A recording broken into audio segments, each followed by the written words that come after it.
Going bald is funny, I think. Like, everyone can see that you're going bald, but the person who's balding typically will pretend like it's not. You are in denial, at least for some point in time, and then you give up. Your body has already given up on you. Your body has already said, I don't care what you want. You can't do anything about it. I guess that's what's so funny about it, is that people try.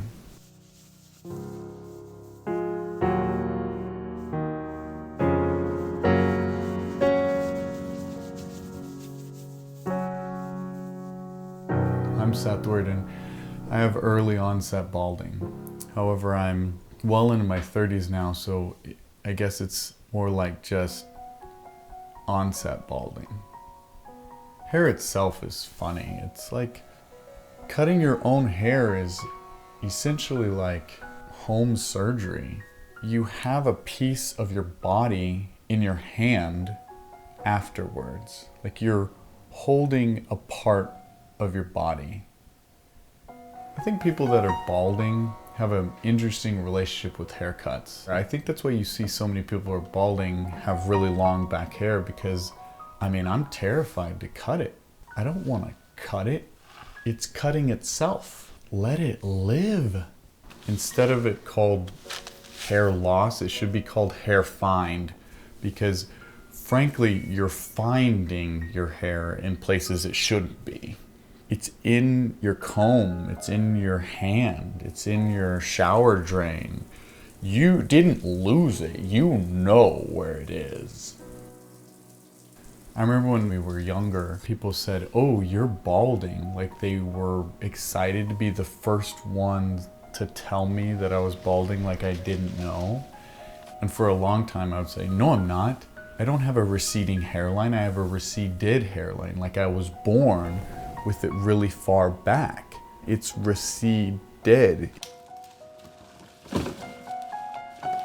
But this is not the way I was born. Well, most people are born bald, but when I grew in hair, it did not look, it's receding. Hair is weird. It's kind of like clay.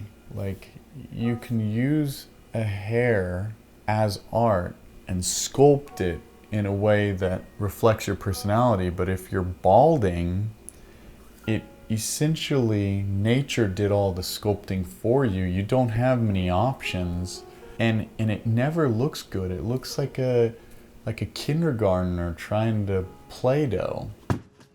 Losing your hair is funny because there's nothing you can do internally to stop it. Like you can't sit here and think about growing hairs better.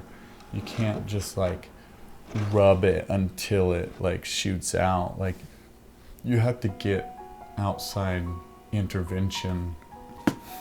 I did a lot of my own research, which sounds bad, but don't worry, I used the internet. There's different topical treatments you can put in your hair. There's shampoos that can help you thin less, but it doesn't matter if you thin less. If your hair's like not there anymore, it's pointless.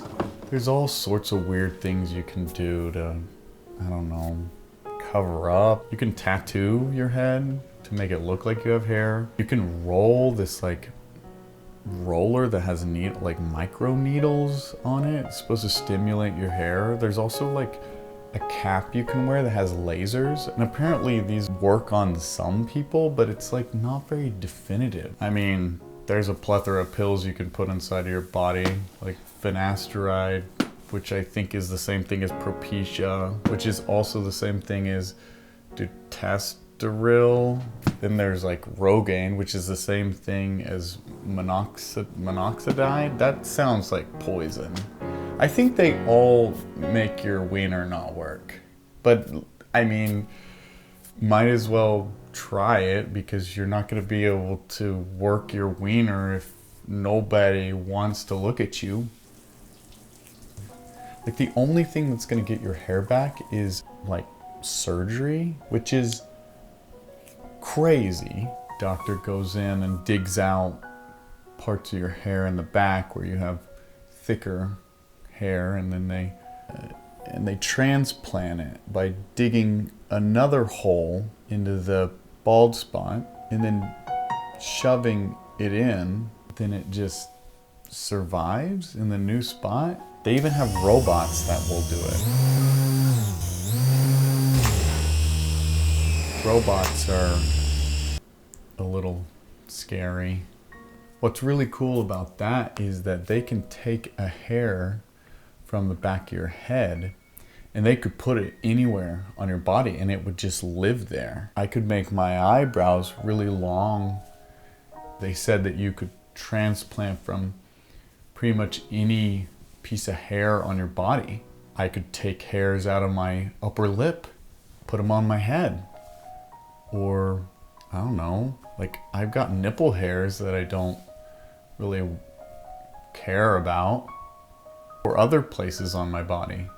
The worst part about this FUE transplant surgery is that it is so expensive. I could buy a car for how much money it takes to get more hair back. That's saying, screw you, pay to look like everyone else.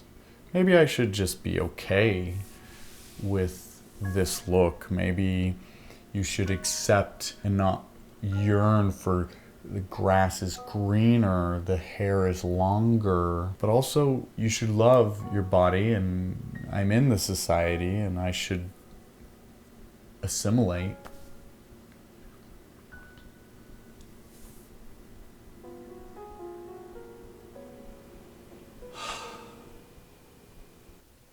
I've been wearing a lot of hats lately. Hats are fun, I guess. Everybody loves hats. There's all sorts of different shapes and sizes, styles and costs.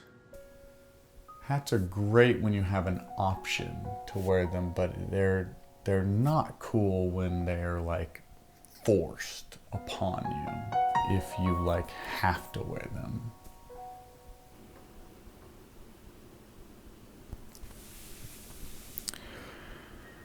Sometimes I wish I was Jewish. They literally have a part of their religion where you just cover up your bald spot. Like, it's perfect. A lot of guys' bodies reject follicles. By the age 35, 2/3 of all men will experience balding. 2 out of 3 guys bald. Pretty common. By the age 50, 85% of all males have some type of thinning hair. You are a small minority if you do not start to bald in your lifetime. Very small. And then this is the crazy one. I read this on the internet, so maybe it's not even true, but that 25%, a quarter of all males, start balding before the age of 21. A quarter of all males start losing their hair as teenagers. My mom used to cut me and my siblings' hair when we were younger. And after we were done, if we sat still during the haircut, she would give us a book as a reward. My mother would save a chunk of hairs, and she would tape them inside of the book that she gave us. Like, why?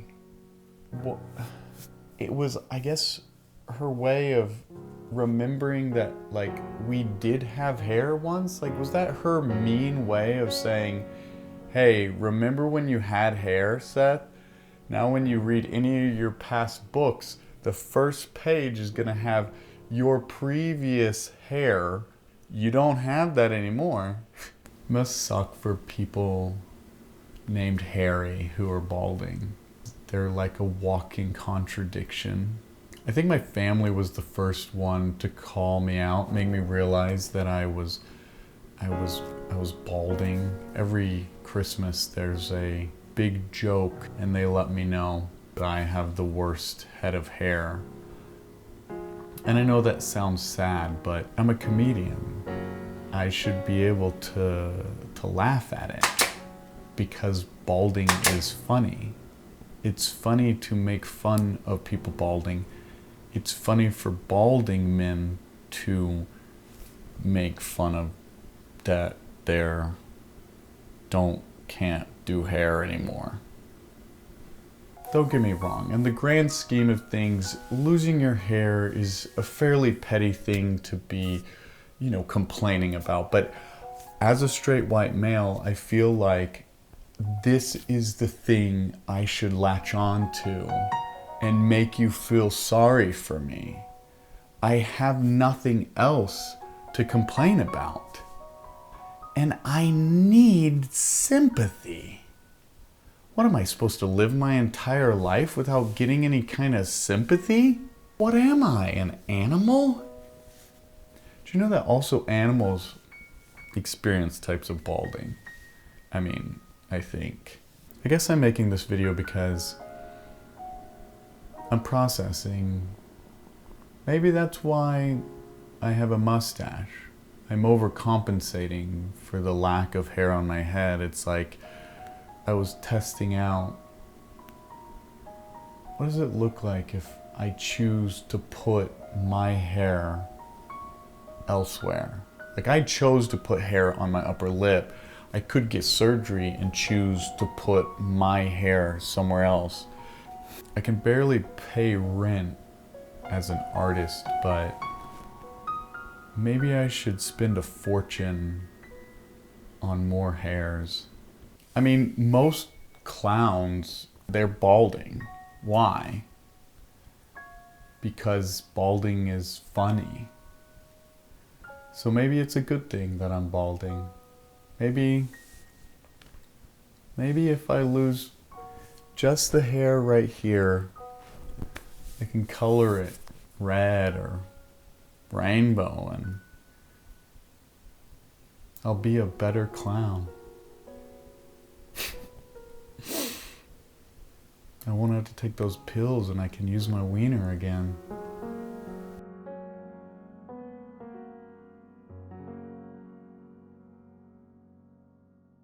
Hi, I'm Sethward. Thanks for watching my video. You're a really special person and I just wanted you to know that. For the past few years I've been working on these animal characters interrupting TV shows. But this year I am committed to uploading a video every single week this year. I want you to be here during that process. Keep me accountable. So subscribe, check out the other videos, and if you want to be an extra special person, you're gonna have to go to patreon.com/Sethward. I do everything there. You get behind the scenes content, you get tickets to live shows, you get exclusive merch drops, and you also get your name at the end of every single video this year. Thank you so much for those who are already a part of Patreon. You guys are awesome. If you're not on patreon.com/Sethward, I don't know what's wrong with you. There's something deeply wrong, and it's not money, because you can join Patreon for free. So if you're not over there, I don't know. I go to therapy. I don't know. Anyway, extra special to those, you know who you are, who've been a part of Patreon for years. Here's your name. I love you guys. I'll see you at the next one.